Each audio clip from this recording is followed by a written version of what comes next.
जिद्द असेल तर परिस्थितीची भिंत फोडून आत्मविश्वासाचा पिंपळ येऊ शकतो. अशीच परिस्थितीची भिंत भेदली संतोष आणि अश्विनी गजघाट या दाम्पत्याने.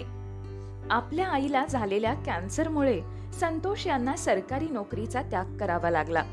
पण न डगमगता त्यांनी आणि त्यांची इंजिनियर पत्नी अश्विनी यांनी डोंबिवली MIDC मध्ये साई स्नॅक्स कॉर्नर हा व्यवसाय सुरू केला. वडापाव, पाव वडा, कांदा भजी, मूग भजी आणि बटाटा भजी असे चमचमीत पदार्थ इथे प्रत्येक ग्राहकासाठी गरमागरम वाढले जातात.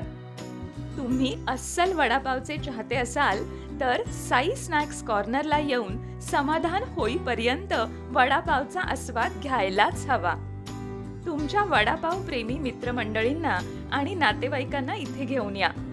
मित्रांनो, हा व्हिडिओ शेअर करा आणि कमेंट करायला विसरू नका. सध्याच्या काळात आपल्या उद्योजकांना आपण एवढी तरी मदत नक्कीच करू शकतो.